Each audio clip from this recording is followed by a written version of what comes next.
Okay, welcome students. And on the series of some common practical unit, at first we read about common practical unit of length yesterday, and today we are discussing about some common practical unit of mass. ठीक है, तो generally मास की जो unit होती है बेटा, SI unit, international unit, system of international unit में पूरे वर्ल्ड में जो मास को मेजर किया जाता है वो किस में किया जाता है? केजी में मेजर किया जाता है, किलोग्राम में मेजर किया जाता है। लेकिन कुछ प्रैक्टिकल यूनिट होती हैं जो हमारे काम करने को बहुत आसान बनाती हैं। तो उसमें जैसे पहला आपने सुना होगा जनरली 1 क्विंटल। ठीक है, 1 क्विंटल या फिर 1 कुंटल।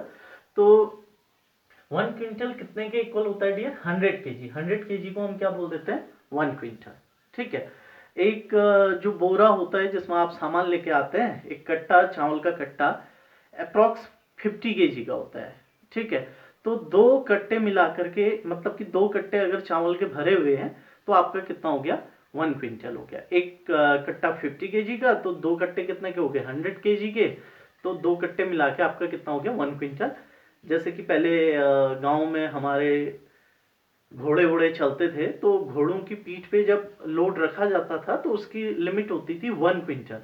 ठीक है, घोड़े की पीठ पे लेफ्ट साइड एक बोरा, राइट साइड एक बोरा। ठीक है, 50 केजी इस ओर, 50 केजी इस ओर। तो एक जो हॉर्स होता है डियर, वो कितना लेके आता है? 1 क्विंटल। ठीक है, उसके बाद अगला है 1 टन और 1 मीट्रिक टन। तो 1 टन जो है इक्वल होता है 10 क्विंटल। ठीक है, 10 क्विंटल किसके इक्वल है? 1 टन, या फिर इसी को क्या बोलते हैं डियर?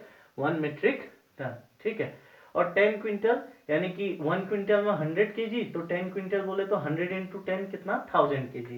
यानी कि 1 मीट्रिक टन 1000 केजी के इक्वल होता है।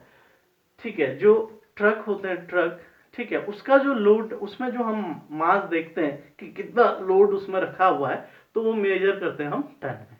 ठीक है, अगर आपका 1000 केजी मास है तो 1 टन। ठीक है, 2000 केजी मास है तो 2 टन। ठीक है, अगर 10,000 केजी मास अगर उस पर बजरी या रेत रखा हुआ है तो क्या बोलेंगे? 10 टन।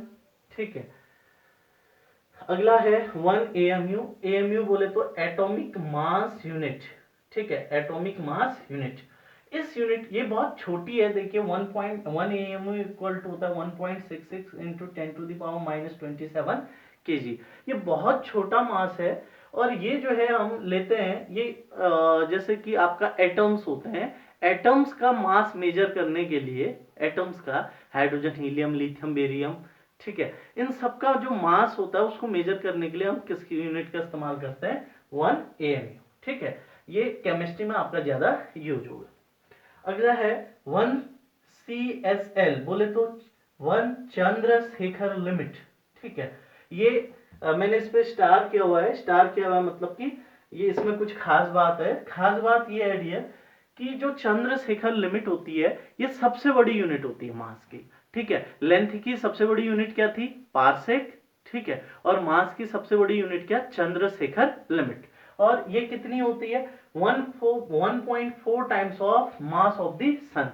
सन के मास का 1.4 टाइम्स होती है। सन के मास का कितना डियर?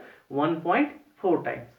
तो होता क्या है कि हमारे नेचर में, हमारे यूनिवर्स में जो मैक्सिमम मास पाया जा सकता है, ठीक है, किसी बॉडी का जो सबसे हैवी जो बॉडी हो सकती है वो हो सकती है dear 1.4 times of mass of the सन।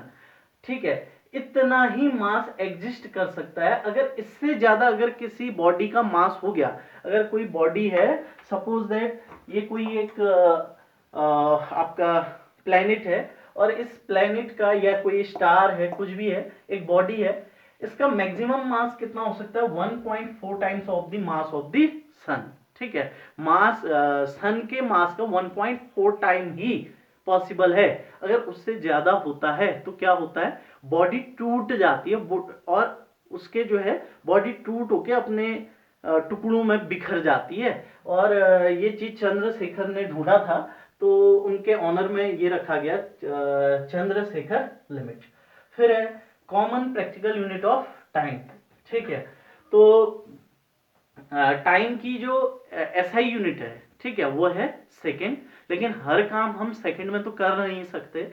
जैसे कि मैं आपसे कहूं कि आपकी क्लास कितने क्लास का ड्यूरेशन क्या है, तो आप क्या बोलेंगे?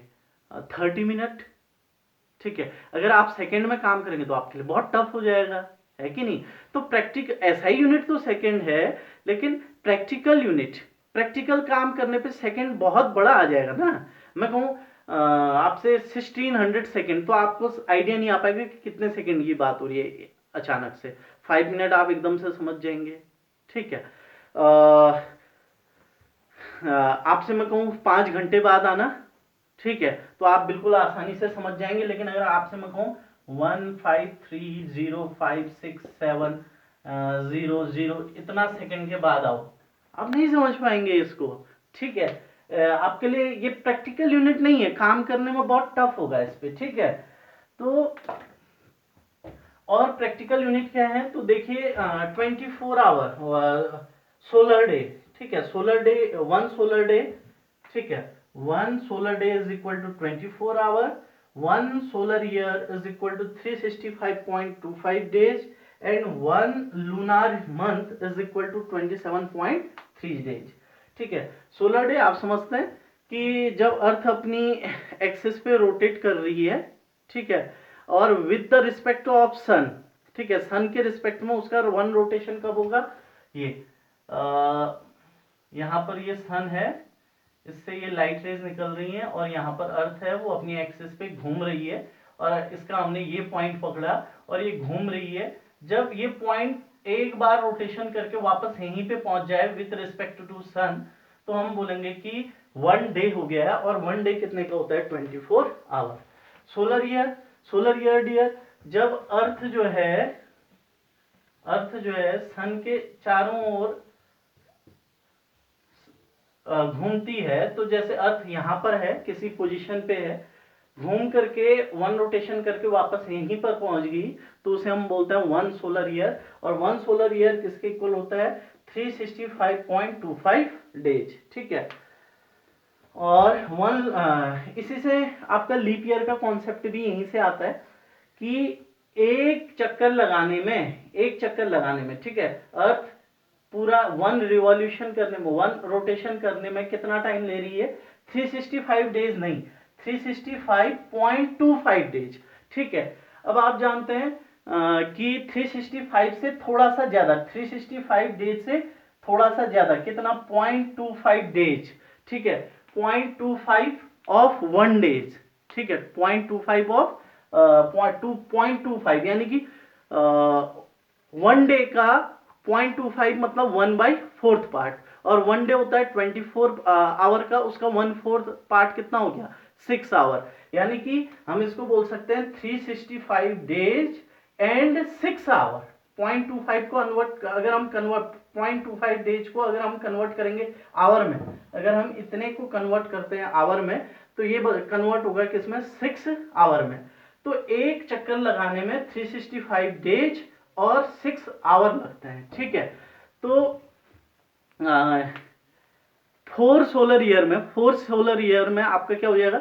यानी कि 4 साल बाद। ठीक है, एक बार अर्थ घूमी, कितना टाइम लिया? 365 डेज एंड 6 आवर। अगली बार घूमी 365 days and 6 our.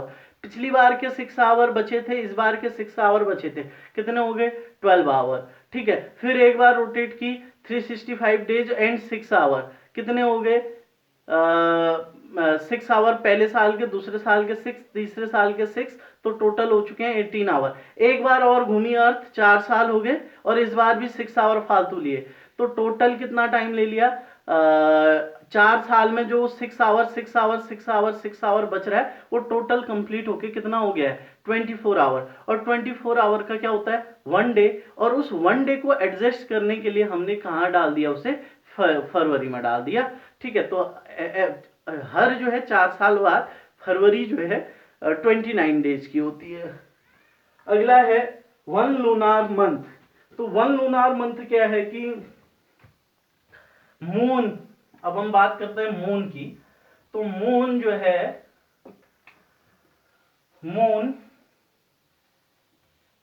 Moon earth के चारों ओर क्या करता है, रोटेट करता है। मून अर्थ के चारों ओर रोटेट करता है। तो मून अगर इस पोजीशन से अपनी यात्रा शुरू की है, अपनी जर्नी शुरू की है, वापस जब इसी पोजीशन पे पहुंचेगा तो उसको बोलेंगे 1 लूनार मंथ, और 1 लूनार मंथ की जो वैल्यू है वो है 27.3 डेज। ठीक है, देन इतना होने के बाद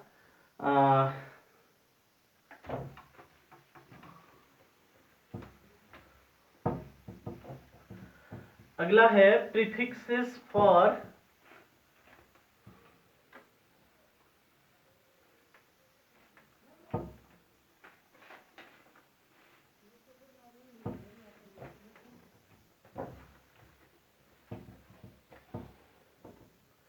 अगला जो टॉपिक है वो है प्रीफिक्सेस फॉर पावर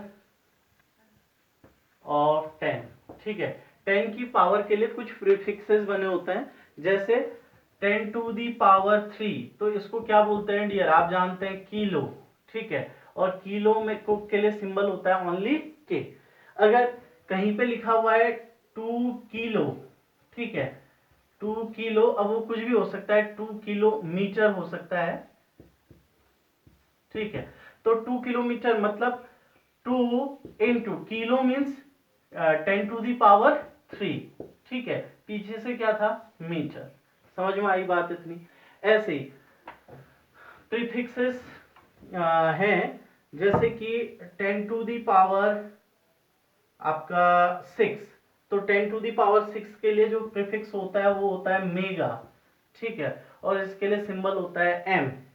ठीक है, अब जैसे आपने पढ़ा हुआ है, ये आपको कहीं दिख रहा है ऐसा 2 में, ये देखा देखा लग रहा है डियर। ठीक है, ये क्या है, ये आपका ये ओम किसका सिंबल होता है, रेजिस्टेंस का। 10th में पढ़े है ना, तो 2 मेगा ओम, इसका मतलब है ये mega means 10 to the power 6। Mega means क्या, 10 टू दी पावर 6। अगर हम अब एसआई यूनिट तो आपका क्या होती है रेजिस्टेंस का, ओम। तो हमने अगर इस मेगा को गायब करना है तो हम क्या लिखेंगे, 2 मेगा की जगह कितना, 10 टू दी पावर 6 क्या, ओम। ठीक है, ऐसे ही